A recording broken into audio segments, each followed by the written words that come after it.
Neverending Chain by Dragon Translator, Chapter 87. What is poem, friend Toothless? You knew? Astrid asked, staring at Fishlegs. All of us knew, Fishlegs answered. He sighed and looked at the fire Toothless provided with a low-level shot when they all first sat down. We knew because we feel the same guilt, Hiccup grunted. You all have apologised, he said. I've forgiven you. All of you. We know, Hiccup, Fishlegs said, looking up and staring at him. We also know what we did. What we didn't do. You almost died to save us, even though we ignored you and ridiculed you. You fought to kill that monster for us, even though some in the tribe hurt you and almost killed you. He looked back to the fire. We have so much to make up for. Hiccup's eyes narrowed. Fishlegs, he said, causing the Viking team to flinch and look up at him. I forgive you, and I will tell the other guys the same thing. It's done. It's gone. You owe me nothing. Please, no more guilt. Try to forgive yourselves. The young princess lifted her head from Hiccup's lap, startling him. She scooted around behind Astrid and stopped beside Fishlegs. Hiccup watched with pride as Fishlegs did not shy away when the princess leaned her muzzle close to Fishlegs' face. I know young in Friend Alpha's nest must ask. Friend Queen told me so. So I nuzzle you? Fishlegs blinked, but smiled. I don't mind. The princess cooed and then rubbed her chin on the top of Fishlegs' head. Friend Alpha say he he not mad. Dad does say when King or Alpha of nests say they not mad at bad thing, it mean bad thing gone. Friend Alpha throw bad thing away, friend Elder. You not be sad now. Be happy. The princess then turned back to Hiccup. She rubbed against Astrid as she passed her.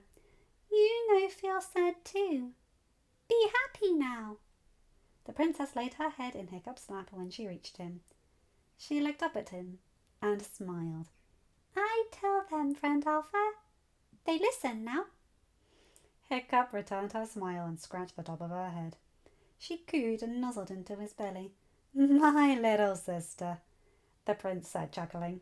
She can charm a siren singer into not singing for his food.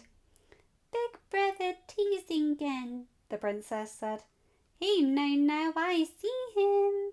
Ah, little sister, let's let friend Toothless finish his tale. Oh, the king said. No.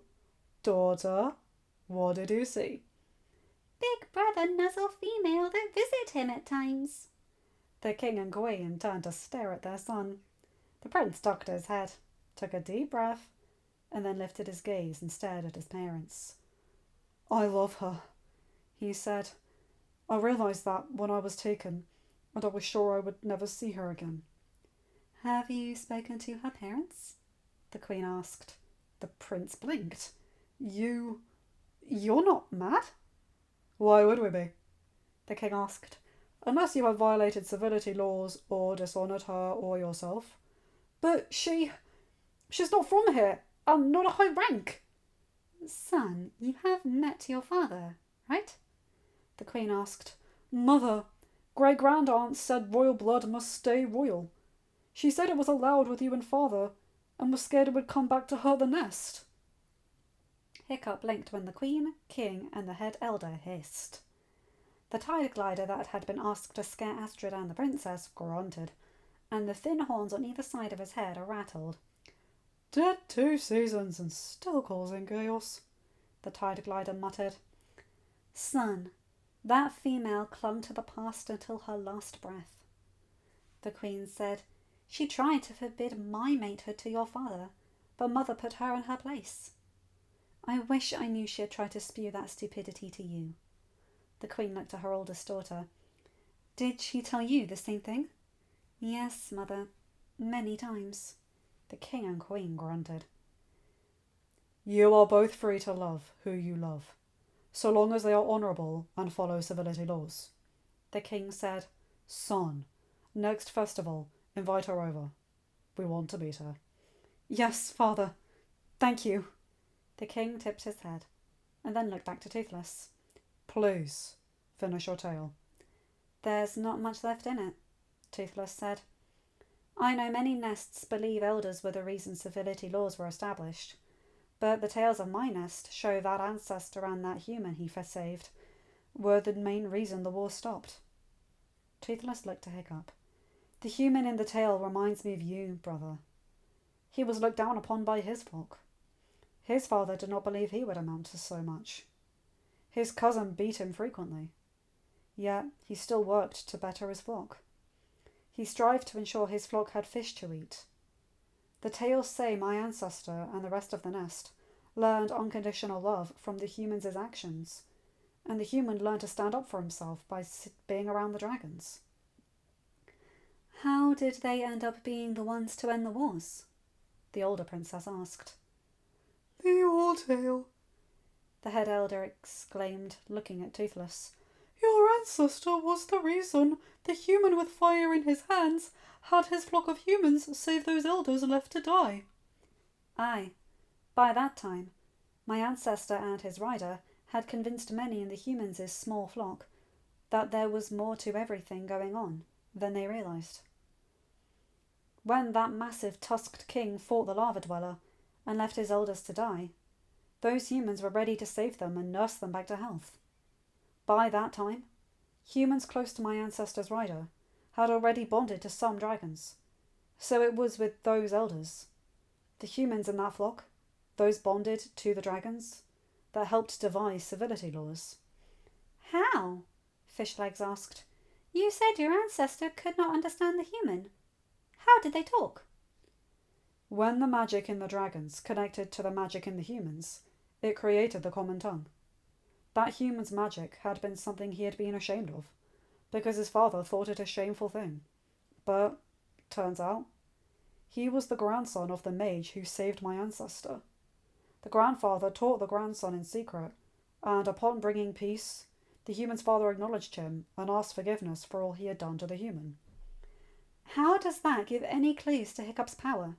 Astrid asked. Toothless chuckled. Always to the point, aren't you, sister? Astrid snorted. Toothless chortled.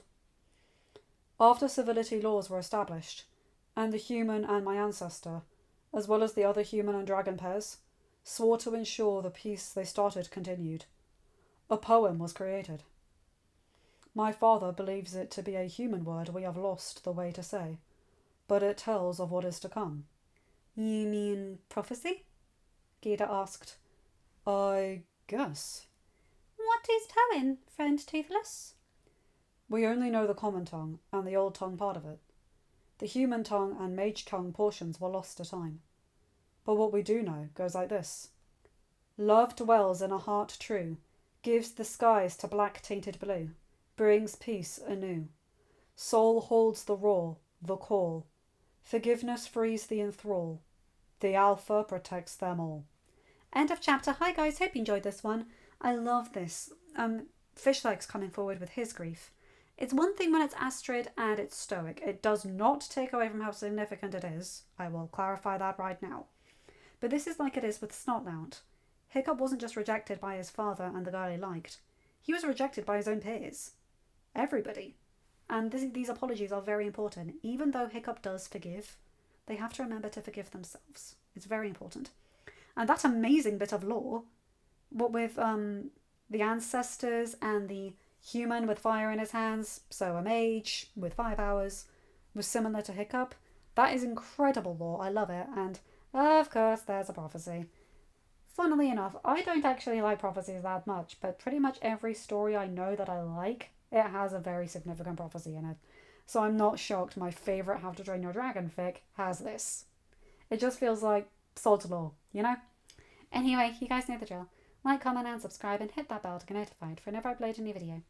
Have a good day, night, or whatever time zone you're in. Bye my guys, gals and non-binary pals. I'll see you in another video. Take care.